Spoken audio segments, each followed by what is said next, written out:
اعوذ باللہ من الشیطان الرجیم بسم اللہ الرحمن الرحیم۔ تمام تعریفیں اس پروردگار عالم کے لیے ہیں جو عالمین کا پالنے والا ہے۔ درود و سلام ہو محمد و آل محمد علیہ الصلاۃ والسلام پر۔ عزیز ناظرین السلام علیکم ورحمۃ اللہ۔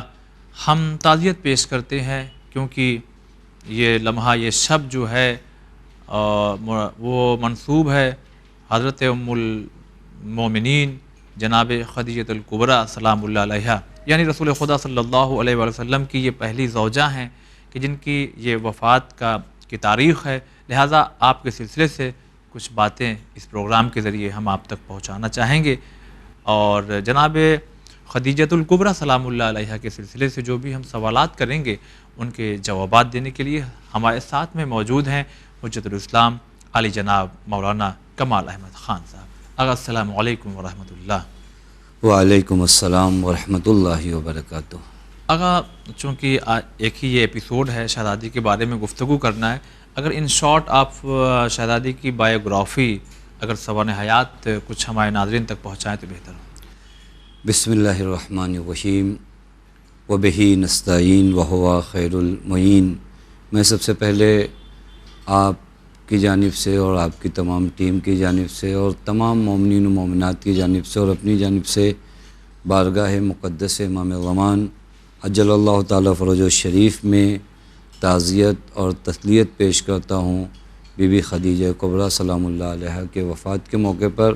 محسن اسلام وہ ذات جسے ہر لمحہ پیغمبر اکرم صلی اللہ علیہ وآلہ وسلم نے یاد فرمایا، اور دین مبین اسلام کی ایک ایسی خدمت کی ہے بی بی سلام اللہ علیہ نے جس کی نظیر کم ملتی ہے۔ کم اس وجہ سے کہہ رہا ہوں چونکہ کردار حضرت ابو طالب بھی سامنے ہے اور کردار مولا متقیان بھی سامنے ہے۔ جی، آپ نے جو سوال کیا بی بی سلام اللہ علیہ کے حوالے سے، میں عرض کروں کہ بی بی سلام اللہ علیہ کا نام خدیجہ بنت خویلد، خویلد آپ کے والد کا نام ہے، اور آپ کو خدیجہ بنت خویلد ابن اسد یعنی جناب خویلد بن اسد، یہ جو ہیں ان کے دادا ہیں۔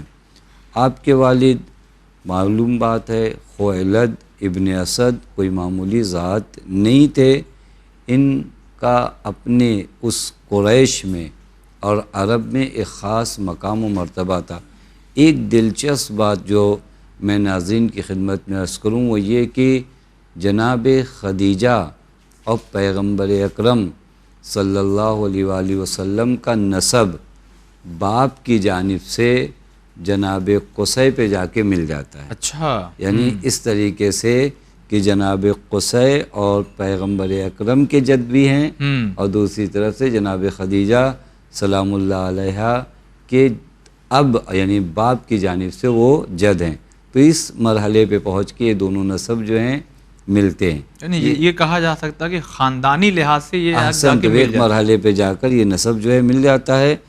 یہ بعض مورخین نے لکھا کہ تجتمع مع رسول اللہ فی النسب الشریف فی قصی، قصی جو پیغمبر اکرم کے جد امجد میں سے تھے۔ پھر اگر آپ یعنی عرض کیا کہ جب اتنی بڑی ذات ہونا تو اس ذات کا تعلق یعنی اس کے والد کون ہے، اس کی والدہ کون ہے، چونکہ اتنی بڑی ذات اگر کائنات کے حوالے ہوتی ہے تو ماں باپ بھی لائق احترام ہوتے ہیں جن کی یہ بیٹی ہوتی ہیں۔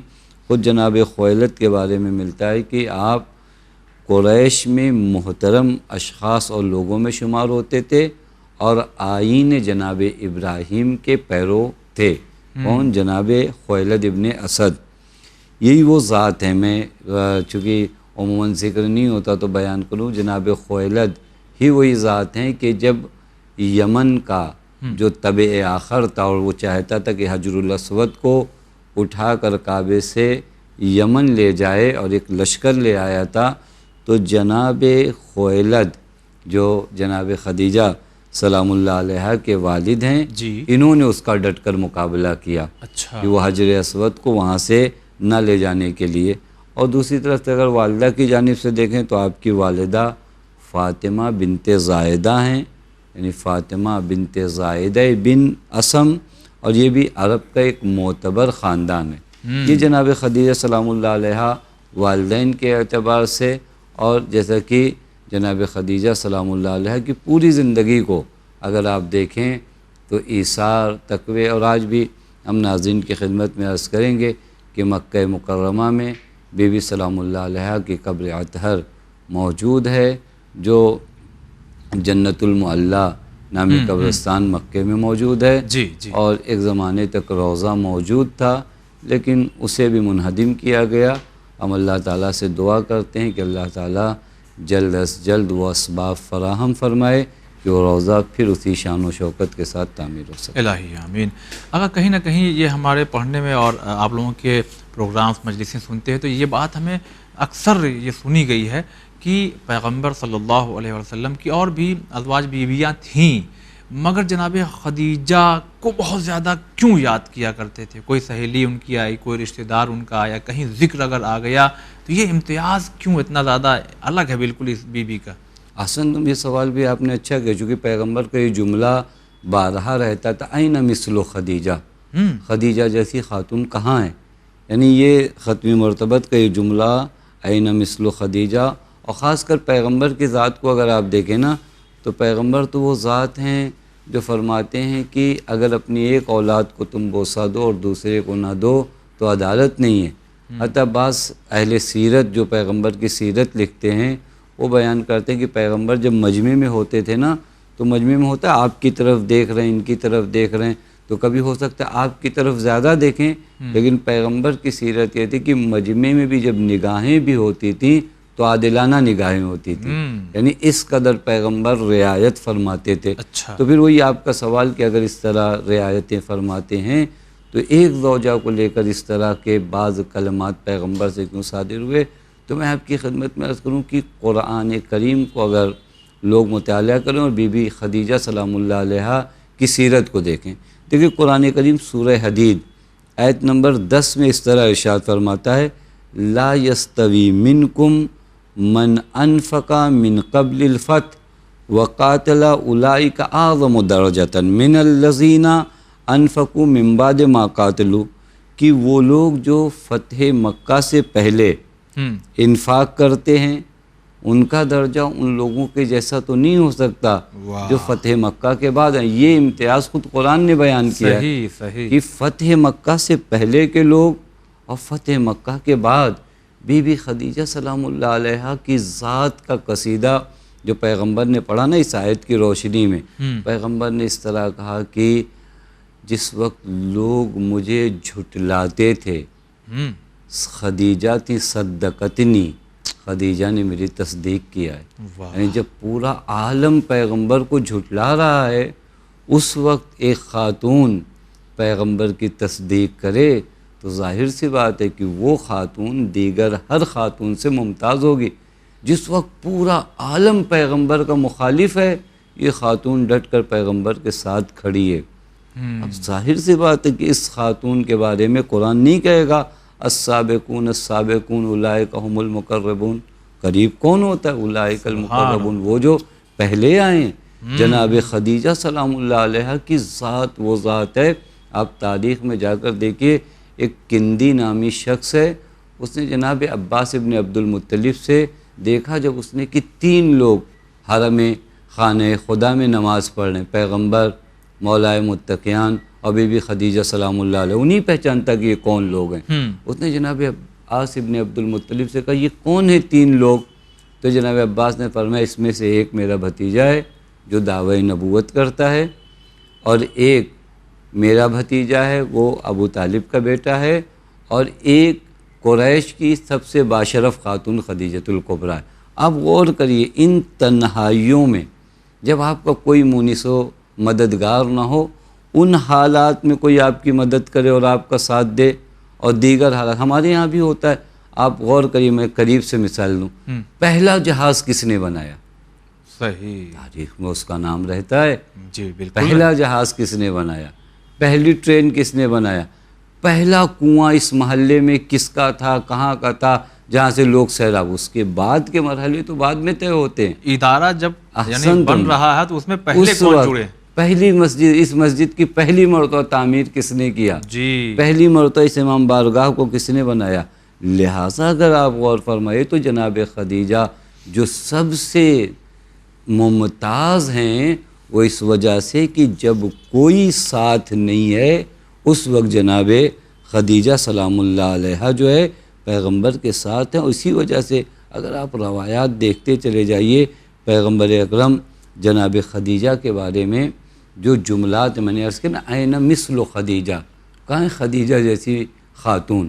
اور آپ کی خدمت میں عرض کروں کہ یہ بی بی ممتاز، عجیب امتیاز اس بی بی کو حاصل ہے. عصر جاہلیت میں، دور جاہلیت میں آپ جانتے ہیں فسق و فجور عام طریقے سے رائج تھا.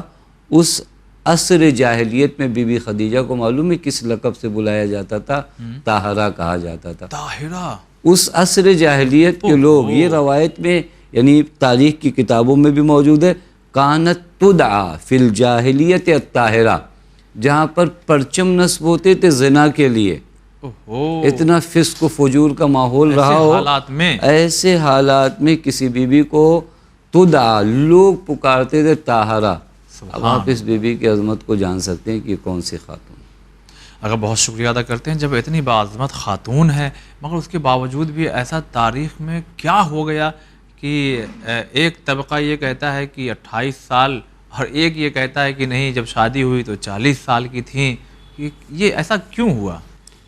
دیکھیے یہ بھی بی بی خدیجہ سلام اللہ علیہا کے عظمت کو اور مقام کو کم کرنے کے لیے، چونکہ اس طرف سے شدت کے ساتھ پیغمبر فرماتے ہیں عین مثل خدیجہ، بہانے سے جناب خدیجہ سلام اللہ علیہا کو یاد فرماتے ہیں.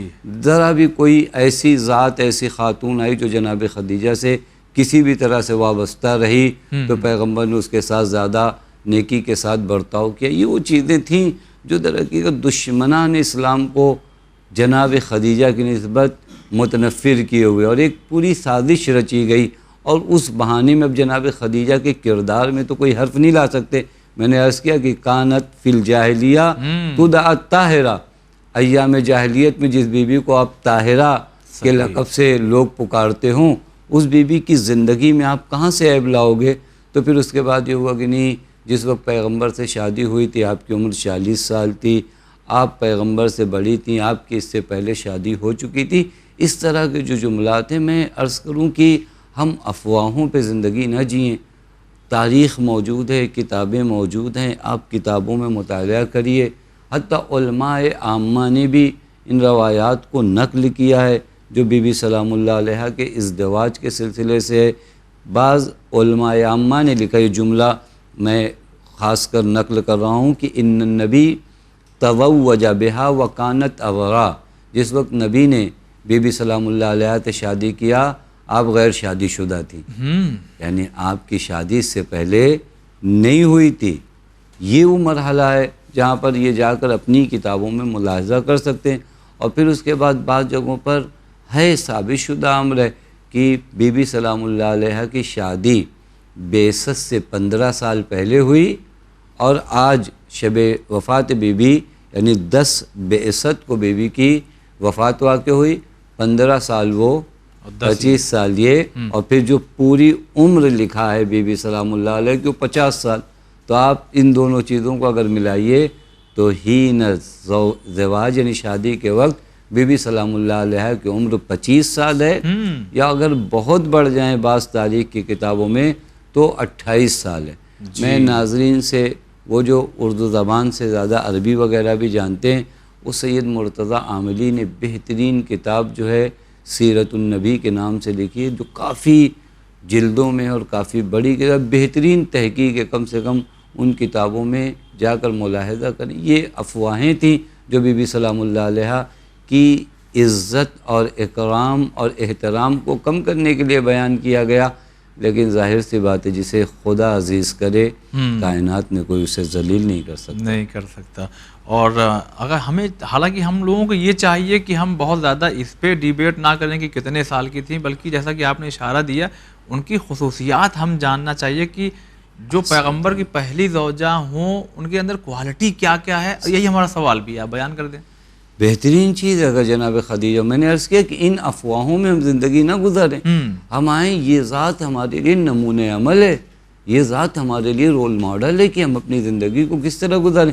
ہم جناب خدیجہ سلام اللہ علیہ کی زندگی کے ان پہلو کو جس کی جانب آپ نے اشارہ کیا وہاں زیادہ گفتگو کریں. میں عرض کروں اگر خصوصیات حضرت خدیجہ سلام اللہ علیہ گنانا ہو تو سب سے پہلی خصوصیت میں جناب خدیجہ کا ایمان بیان کروں گا. وہ ایمان جو جناب خدیجہ کے پاس ہے کائنات میں اس طرح کا ایمان کم دیکھنے کو ملے. ایک ایمان راسخ، ایک وہ ایمان جو مشکلات میں آ کر ختم نہیں ہوتا، ایک وہ ایمان سختیاں بڑھتی ہیں تو ایمان اور جلوہ کرتا ہے. قرآن کہتا ہے ان الذین قالوا ربنا اللہ ثم استقاموا. بعض لوگ کہتے ہیں کہ ہمارا رب خدا ہے، اور جب کہتے ہیں رب خدا ہے تو سختیاں بڑھتی ہیں، لیکن ان کا ایمان اس قدر پختہ ہوتا ہے ثم استقاموا، پھر یہ اپنے ایمان پر ڈٹے رہتے ہیں. جناب خدیجہ سلام اللہ علیہ جب آئی ہیں اعلان ایمان کیا اور ایمان لوگوں کو خبر ملی کہ یہ مومن ہیں، سختیاں نہیں دی گئیں، بائیکاٹ نہیں کیا گیا. وہ ذات جو محترم رہی ہو اسے اذیتیں نہیں کی گئیں، لیکن ان تمام چیزوں نے ذرہ برابر ایمان حضرت خدیجہ سلام اللہ علیہ میں کوئی کمی لائی. بس پہلی خصوصیت جناب خدیجہ سلام اللہ علیہ کی جناب خدیجہ کا ایمان ہے جو آج ہمارے لیے رول ماڈل اور نمونہ عمل ہے. ہم تھوڑی سی مشکلات میں نہ جانے کہاں کہاں چلے جاتے ہیں، حضرت خدیجہ کی زندگی کا یہ درس ہے. دوسری خصوصیت جناب خدیجہ سلام اللہ علیہ کی، جناب خدیجہ کا محکم ارادہ. آپ دیکھیں انبیاء میں دو قسم بنائی جاتی ہے. ہم کہتے ہیں اولو العزم انبیاء وغیر اولو العزم. اولو العزم یعنی کیا؟ وہ انبیاء جو صاحب ارادہ ہوں. عزم کا معنی وہی ارادے کے. وہ انبیاء جو صاحب ارادہ ہوں، یعنی کہ دیگر انبیاء بھی صاحب ارادہ تھے لیکن ان کے ارادے بہت عظیم تھے. جناب نوح کو کتنا ستایا جاتا تھا لیکن پھر اٹھتے تھے، کہتے تھے میرے اللہ میں اپنی قوم کی نجات کے لیے تیار ہوں. وہی قوم جو جناب نوح کو مار کر پھینک دیتی تھی اور 3 دن بعد ہوش میں جب آپ آتے تھے تو اس کے بعد پھر اسی قوم کے پاس آتے تھے اس قوم کی ہدایت کے لیے. اس وجہ سے کہا اولو العزم ہے. وہی ابراہیم اتنا ستایا گیا لیکن اس کے بعد جناب ابراہیم علی نبینا و علیہ الصلوۃ والسلام کے ارادے میں کمی نہیں ہے. جناب خدیجہ سلام اللہ علیہ کی ذات کو بھی اگر آپ دیکھیں، وہ عزم، وہ ارادہ جو کائنات میں جناب خدیجہ سلام اللہ علیہ کے پاس تھا، واقعاً یہ ارادہ بدل دینا چاہیے تھا جب مشکلات بڑھی ہیں. لیکن عزم و ارادہ حضرت خدیجہ قابل غور ہے کہ ایک خاتون شیب ابی طالب کی سختیوں کو صبر کر سکتی ہے، برداشت کر سکتی ہے، لوگوں کے تانے سن سکتی ہے، لوگوں کی باتیں سن سکتی ہے، لیکن ان سختیوں میں اتنی ہمت نہیں ہے جو ارادہ خدیجہ میں آ کر کوئی لچک پیدا کر سکے. اور اگر حضور نیچر کو دیکھا جائے تو خواتین کہیں نہ کہیں، حالانکہ سب ایسی نہیں ہوتی، بہت جلدی اگر کوئی غم کے حالات ہوں تو وہ تبدیل بھی ہوتی ہیں. لیکن جناب خدیجہ سلام اللہ ایک مرتبہ ارادہ کیا کہ میں اپنے نبی کے ساتھ رہوں گی تو رہیں. پھر اس کے بعد کسی نے آ کر ارادہ جناب خدیجہ میں کسی دن کمی نہیں آئی. تیسری خصوصیت اگر آپ جناب خدیجہ سلام اللہ علیہ کی دیکھیں، اور بہت اہم خصوصیت، وہ جناب خدیجہ کا ایثار ہے. ایثار حضرت خدیجہ پہ گفتگو، قربانی ان کی، قربانیاں جو جناب خدیجہ سلام اللہ علیہ نے دی ہیں، جو آ کر اپنا سب کچھ پیغمبر کے حوالے کر دیا. اس کے بعد پیغمبر سے کیا فرمایا؟ دیکھیے یہ بہت اہم ہے. کبھی کبھار ایک آدمی کچھ پیسے دیتا ہے، جتاتا ہے. اگر ہم نے ایک جگہ مسجد میں کچھ لگایا تو ہم بتاتے ہیں کہ اس مسجد میں ٹائلز ہماری جانب سے لگی ہے. جی جناب خدیجہ سلام اللہ علیہ نے اپنا سب کچھ دینے کے بعد معلوم ہے پیغمبر کے حضور میں کیا کہا؟ بیتی بیتک، یہ گھر میرا گھر نہیں، یہ آپ کا گھر ہے. وَأَنَا جَارِيَتُکَ، اور میں آپ کی کنیز ہوں. یہ دیکھیں اتنی قربانیاں دینے کے بعد ایک ذات آتی ہے ایثار کے اس مرحلے پر آتی ہے جو آ کر کہتی ہے یا رسول اللہ میرا کچھ بھی نہیں ہے، یہ سب کچھ میں آپ کے حوالے کرتی ہوں اور میں خود بھی آپ کے حوالے ہوں. دیکھیں ایک مرتبہ ہو سکتا ہے انسان اپنے مال کو دے لیکن پھر بھی اپنے اختیارات اپنے پاس رکھے گا کہ میرا اپنا ارادہ ہوگا، میرے اپنے نہیں. وَأَنَا جَارِيَتُکَ، میں آپ کی کنیز ہوں، آپ جو فیصلہ جو حکم میرے بارے میں کریں بس وہی ہے. یہ ایثار کہاں ملے گا؟ کائنات میں یہ اثار کہیں ملے گا کہ سب کچھ قربان کرنے کے بعد کوئی چیز پیغمبر سے مطالبہ نہیں، بلکہ فرماتی ہوں میں خود آپ کی کنیز ہوں؟ تب جا کر پیغمبر فرماتے ہیں اشتاقت الجنت الی اربع، 4 خاتون ہیں جن کی جنت مشتاق ہے۔ دیکھیں سارا عالم مشتاق جنت ہے، یہ 4 خاتون جن میں جناب مریم، جناب آسیہ اور جناب خدیجہ و جناب فاطمہ زہرا سلام اللہ علیہم اجمعین، یہ خاتون ہے جو اثار کے اس مرحلے پہ آئے۔ تو پھر اس کے بعد پیغمبر فرماتے اشتاقت الجنہ۔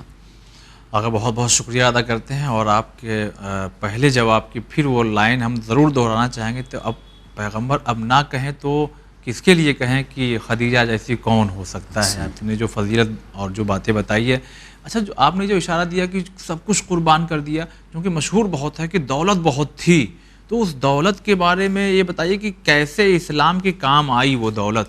تھوڑا وقت ضرور کم ہے مگر پھر بھی آپ کچھ اشارہ دیں۔ جی سب سے پہلے تو میں آپ کی خدمت میں پیغمبر ہی کا قول نقل کروں۔ پیغمبر فرماتے ہیں ما نفعنی مال مثل مال خدیجہ، مجھے خدیجہ کے مال سے زیادہ کسی مال نے فائدہ نہیں پہنچایا۔ اچھا، یہ پیغمبر کا صراحت کے ساتھ لہجہ ہے۔ پیغمبر کو نفع پہنچانا یعنی کیا؟ پیغمبر نے اپنے لیے حویلی بنائی تھی؟ نہیں، پیغمبر کو نفع پہنچانا یعنی اسلام کو مال خدیجہ سے زیادہ کسی مال نے نفع نہیں پہنچایا۔ میں ایک چیز بریکٹ میں عرض کروں، ابھی انشاءاللہ بیان کروں گا اس مال کی مقدار کیا تھی، لیکن عرض کروں ہو سکتا ہے بعضوں کے پاس مال زیادہ ہو، مال مبارک نہ بن پائے۔ خدیجہ کا وہ مال ہے جو مال مبارک ہے، کہ جس کے بارے میں پیغمبر فرماتے ہیں کہ اس مال جیسا نفع کسی مال نے نہیں پہنچایا۔ یہ مال آپ غور کریے گا، کبھی میں ان چیزوں کو آپ کی خدمت میں بس یوں ہی فہرستوار عرض کر رہا ہوں۔ مطلب مہاجرین جب جا رہے ہیں مکے سے حبشے کی جانب، یا بعض جو غلام تھے قریش کے انہیں نکالنا تھا، یا بعض وہ افراد جتنے زیادہ تر مسلمان ہوتے تھے لوگ، یہ وہ لوگ تھے فقراء تھے، مساکین تھے، ان کے پاس کھانے کو بھی نہیں تھا، یہ کہاں جائیں؟ وہ جو اپنے مولا کے غلامی سے نکل آیا، وہ جو ہجرت کرنے جا رہا ہے، یا وہ جو شیب ابی طالب جو 3 سالوں کا تھا، ان حالات میں وہ مال جو اس تازہ دین کے لیے، یعنی تازہ دین جو ابھی اس مکے میں قدم جما رہا ہے، اس کے لیے جو مال نفع بخش ہے، وہ مال پیغمبر فرماتے ہیں مال خدیجہ۔ اور مال بھی ایسے ایثار کے ساتھ کی، کہا یا رسول اللہ کل اختیار آپ کو ہے۔ اور مال کتنا تھا اگر آپ تاریخ میں جا کر دیکھیں، میں نے 2-4 جو جملے تاریخ کے دیکھے کہ مال حضرت خدیجہ کتنا تھا، یہ بھی تھوڑا سا نہیں، اتنا مال نہیں تھا۔ پہلی بات تو ہم اس مقدار مال پہ بہت گفتگو نہیں کرنا چاہتے، ہم تو اس مال کے مبارک ہونے پہ گفتگو کرنا چاہتے کہ وہ مال مبارک کتنا تھا۔ لیکن اگر مال کی مقدار بھی دیکھیے نا، جو اہل تاریخ لکھتے ہیں کان لخدیجہ علیہ السلام فی کل ناحیت عبد و مواشی، یعنی جتنے بھی اطراف عرب میں تھے نا، یعنی مکے کے اطراف، بات مکے کی مت کریے، اطراف مکہ میں بی بی سلام اللہ علیہ کے غلام بھی تھے اور حیوانات بھی تھے۔